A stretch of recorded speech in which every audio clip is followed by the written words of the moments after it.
Bonjour et bienvenue.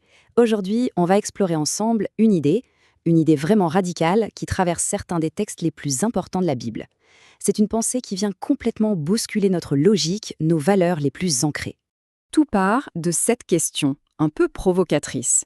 Et si tout ce que notre monde nous apprend à valoriser, la puissance, la réussite, la force, n'était pas, au fond, la clé?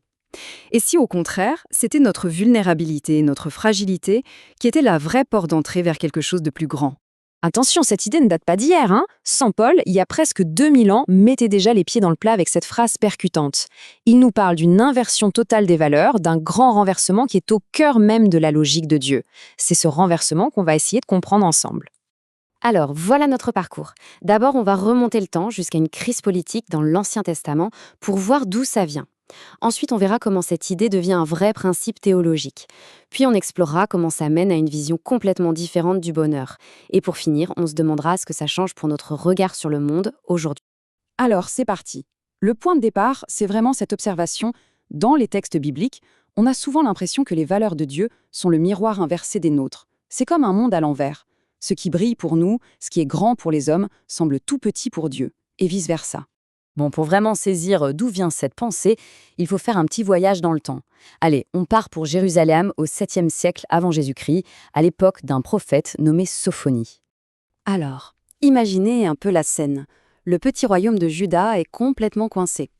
Au nord, il y a l'immense et menaçant empire assyrien, une vraie superpuissance militaire. La question pour les dirigeants, elle est simple, mais cruciale. Comment on fait pour survivre? Et là, deux logiques s'affrontent violemment. D'un côté, les rois, très pragmatiques. Écoutez, pour ne pas se faire écraser, la seule solution, c'est de s'allier avec le plus fort. C'est un moindre mal. Et de l'autre côté, les prophètes, comme Sophonie, avec un discours beaucoup plus radical. Pour eux, faire alliance avec un roi païen, c'est un manque de foi. C'est prendre le risque de tout perdre, son identité, sa mission, son âme. Et c'est là qu'un mot-clé apparaît, un concept super important. Sophonie annonce que Dieu va sauver un petit reste. Et ce reste, il l'appelle les anavim. Littéralement, en hébreu, ça veut dire les courbés, les humiles. Ce ne sont pas les puissants, pas les stratèges, non. Ce sont ceux qui savent qu'ils sont tout petits et qui du coup ne mettent leur confiance non pas dans les accords politiques, mais uniquement en Dieu. Alors, ce choix des anavim, ce n'est pas juste une anecdote historique, hein, c'est bien plus que ça. C'est l'exemple parfait d'une sagesse divine qui, pour nous, paraît complètement contre-intuitive. La question, c'est pourquoi? Pourquoi Dieu parierait-il sur le plus faible? Saint Paul nous donne une piste. Il nous dit qu'il y a en fait deux sagesses qui s'opposent. D'un côté, la sagesse du monde, basée sur la force, le pouvoir, le statut, c'est la logique pure et dure du raisonnement. Et de l'autre, il y a la sagesse de Dieu. Et ça, c'est une logique d'amour. Et on le sait bien, l'amour ne suit pas toujours la raison. Ce qui nous paraît complètement fou, pour Dieu, c'est ça la vraie sagesse. Et ce qui est incroyable, c'est de voir à quel point ce choix est intentionnel. Paul nous fait une liste très claire. Dieu choisit délibérément ce que le monde met de côté. Le fou, le faible, le méprisé. Il va même jusqu'à dire ce qui n'est pas. Tout ça pour nous montrer que la vraie puissance, elle ne vient pas de nous. Le cœur du message, au fond, c'est ça. Si notre sagesse ou notre force sont des cadeaux qu'on a reçus, ça n'a aucun sens de s'en vanter, n'est-ce pas? Le prophète Jérémie le disait déjà bien avant Paul. La seule fierté légitime, ce n'est pas de ce qu'on est ou de ce qu'on a, mais de connaître la source de tous ces dons. Et cette sagesse à l'envers, elle va trouver son expression la plus forte, son sommet, dans le Nouveau Testament. C'est avec les béatitudes prononcées par Jésus. Et c'est là qu'on découvre que cette logique un peu folle n'est pas juste une belle théorie, c'est un vrai chemin, un chemin concret vers le bonheur. Alors attention, il faut bien comprendre ce que sont les béatitudes. Ce ne sont pas des règles à suivre, genre il faut être pauvre pour être heureux. Non. C'est plutôt comme si Jésus regardait la foule et reconnaissait en elle tous ceux qui sont déjà sur le chemin du royaume, parfois même sans le savoir. En fait, c'est aussi un peu son autoportrait. Prenons la première, la plus connue sans doute. Heureux les pauvres de cœur. Ici, on ne parle pas forcément de manquer d'argent, on parle de cette humilité des anavim. Ce sont ceux qui ne comptent pas sur leur propre richesse ou leur mérite. Leur cœur n'est pas rempli d'eux-mêmes, et c'est justement ce vide qui laisse toute la place pour accueillir le royaume.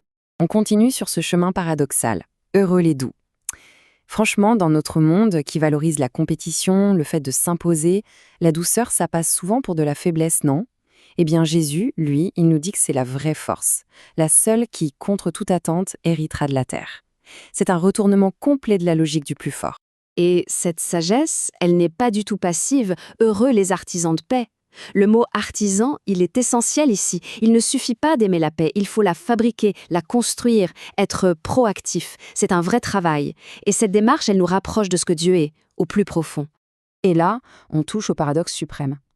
Heureux ceux qui sont persécutés parce qu'ils cherchent la justice. Être heureux, alors qu'on souffre pour une cause juste, c'est le renversement ultime. Ça veut dire que l'approbation du monde, au fond, n'a plus aucune importance.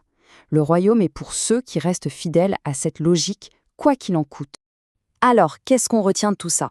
On est parti d'un problème géopolitique d'il y a plus de 2500 ans pour arriver à une redéfinition totale de ce qui est la sagesse, la force et même le bonheur. Il y a une bibliste, Marie-Noël Tabu, qui résume tout ça avec une phrase magnifique. « Notre faiblesse devient la matière première du règne de Dieu ». C'est exactement ça. Ce que nous on voit comme un défaut, un handicap, eh bien dans la logique de Dieu, ça devient le point de départ, le matériau de base pour que quelque chose de nouveau puisse arriver. Du coup, on termine avec cette question, pour la route. Et si on essayait de regarder le monde avec ce regard à l'envers, qu'est-ce que ça changerait dans nos vies, dans notre façon de voir les autres, de voir les événements? On découvrirait peut-être une force cachée, là où on ne voyait que de la fragilité. Et qui sait, une espérance là où tout paraissait sans issue.